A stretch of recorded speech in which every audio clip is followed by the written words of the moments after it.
I lived with my wife for 40 years. We got married when I was 20 and she was 19. During this time, like everyone else, there were quarrels and reconciliations, but I was sure that we didn't betray each other, and no matter what happened, she was there for me. We had 2 beautiful children, a son and a daughter. Now they are adults. Both have their own families. I'm a doctor and already retired, but this is a big word. I work part-time in a private clinic. I no longer do complex operations. I conduct a therapeutic appointment. My wife also still works as a designer. We have never denied ourselves anything and worked for our pleasure. Despite the fact that my wife is no longer young, she managed to preserve her natural beauty. She always took care of herself. She did sports and ate right.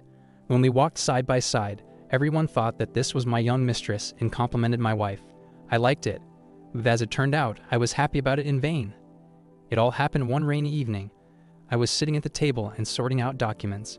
My wife was not at home. She went to get groceries to cook dinner for. And then, digging through the documents, I came across my wife's medical certificate, which spoke about pregnancy and premature birth. Looking at the date, I saw that it was a long time ago. At that time, I was on a business trip. As it turned out, she gave birth to a defective child who lived for a couple of days and died. At that moment, I was in such a state that a closet fell on my head. I can't be the father of this child. I sat for a long time and was silent. Then, I went out into the astral of my thoughts, and for a long time, I could not put them together. Only one thing kept repeating in my head. My wife was not faithful to me, but who is the father of this child? An hour ago, I thought I had a strong family, a loving wife, and now what? I couldn't believe it. For a long time, my soul was empty. In the end, I hid this certificate and thought that I should pull myself together and calm down. To be honest, I was thinking of making a scandal right after my wife returned, but first I wanted to sort everything out. Everything was clear with the children here. There was a difference of 9 years between them, and they seemed similar to me. There was no doubt that they were my children, but that didn't make it any easier for me. I couldn't understand why she did this to me. We got married for love. I took care of her for a long time. There were no other women for me. Although I had an attractive appearance and was not deprived of the attention of girls, throughout our life together, I have tried to surround my wife with care and attention. I have never had a bachelor life. My wife was everything to me and even more. My heart ached. I went out on the porch to get some fresh air. After a while, a car drove up to the neighboring house, from which my wife got out in a very good mood, followed by a man. He took the bags out of the trunk, kissed my wife on the cheek, got into his car, turned around and drove away. I abruptly went home and thought, yes, the further the merrier. Then the front door opened. She came in and shouted, "Is anyone home?" I barely restrained myself from making a showdown, calmly asked why it took so long. In response, I heard that I was visiting my friend. Well, we stayed too long. Her voice did not express any emotions. "I'm going to make something quick," she said, and kissed me, and I smelled alcohol. I calmly asked why you were driving, or did someone give you a ride? At that moment, she looked at me with a frightened look and did not know what to answer me. "Don't insist, I came by taxi," she replied. "And what's the problem?" "Yeah, we haven't had anything particularly close with the taxi driver since you kissed him goodbye," I replied. My heart was beating so hard that it seemed to me even she could hear it. To calm down, I got up and took out a bottle of whiskey. She looked at me in fright, and then she asked, "How do you know?" I saw everything that was happening at that moment, standing on the street in the courtyard of our house. So is a kiss a fair or what? She was standing there and didn't know what to say to me. I could barely contain my emotions. "Sit down," I said. "I have a conversation with you," and I took out a medical certificate from my briefcase.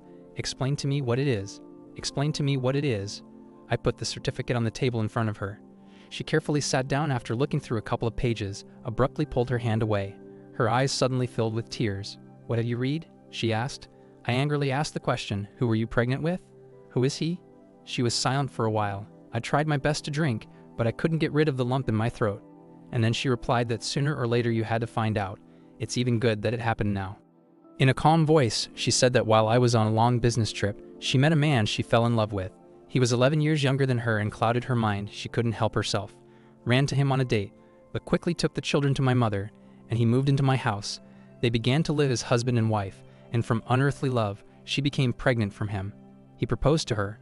My wife is a mother of 2 children. She even thought that I wouldn't come back and hoped for it, and everything would settle down by itself. But something didn't work. The baby was born prematurely and died. At that moment, she started crying. As I understood at that moment, she didn't care about our children. According to her, after his death, their feelings cooled down, and they began to move away from each other. Once upon a time, there was a young girl from whom her lover completely left. Having experienced this not happiness, she took the children and began to wait for me. When I returned, she met me as if nothing had happened and played the role of a loving and good wife for all the following years. I was in shock. To be honest, for a while, I couldn't say a word at all. I stared at the wall in silence. There wasn't a single thought in my head. Well, that's not all. 6 months ago, her lover appeared in our city and passion flared up between them again. It turns out she loved him all these years. In general, she wants to start a new life in which, alas, there is no place for me. She lived with me for 40 years, gave her best years, the children grew up, and now she wants to live with a loved one. Saying all this, she knew perfectly well that with every word, she was just killing me. Nothing personal. It's love. It's everything. You can exhale and drink, she said. I silently poured a glass of whiskey and drank it in one gulp, but it didn't even affect me. I decided to drink more and started drinking directly from the bottle. She sat, looked at me, and was silent. At that moment, I thought that I had been deceived for so many years. If I had not found the certificate, I would have continued to sit like a horned deer. I silently got up, picked up my bag, threw some things into it, and just as silently headed for the exit. Where are you going? She screamed. You don't have to leave at night. I turned around and saw that she was standing with tears in her eyes. The poor girl got nervous. I silently shrugged my shoulders, opened the door, and went out, trying not to touch the door jamb with my hands. It was cool outside. I slung my bag over my shoulder and walked down the street. I wanted to smoke, although I quit smoking 20 years ago at the request of my wife. It was already too late. The windows of the houses were not lit, only the lanterns illuminated my path. Then the phone rang, I looked at it, turned off the phone, and put it in my pocket. I was overcome with such longing that I bit my lip with my teeth so as not to howl in despair. Only now I realized what had happened at all. What should I do? Where should I go? The easiest way is to slam the door with your head held high and leave. But where?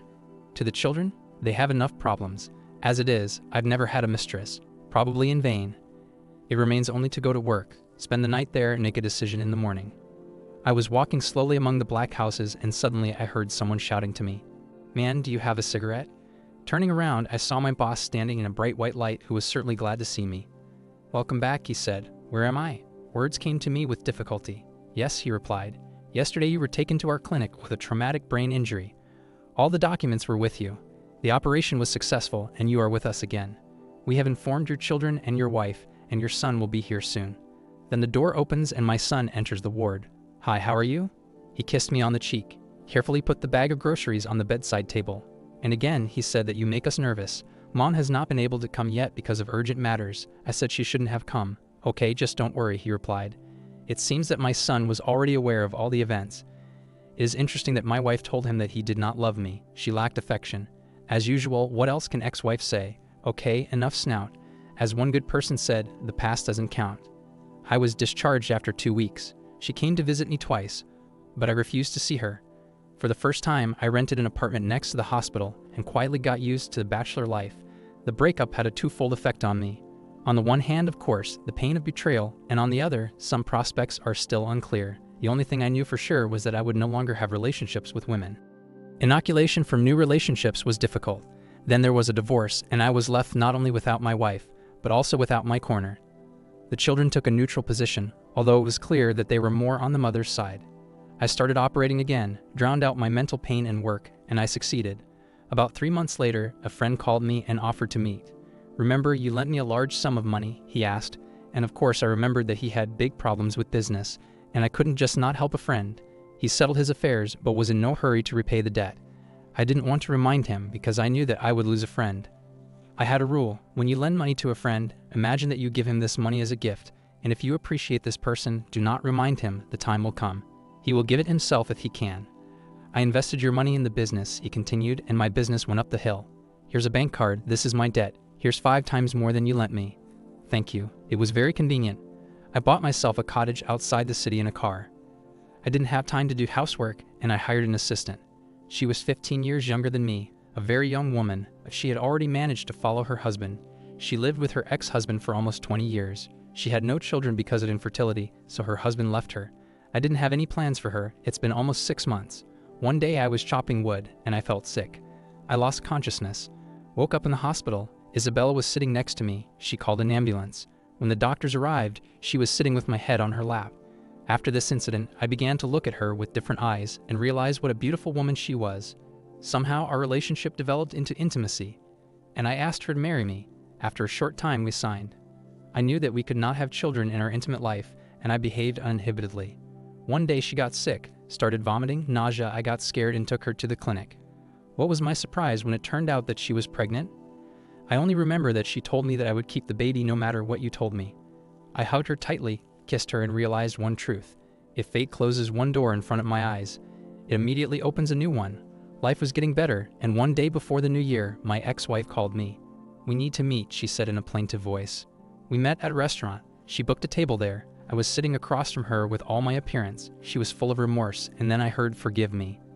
There wasn't a day that I didn't think about you, and her eyes began to fill with tears. "I made a terrible mistake.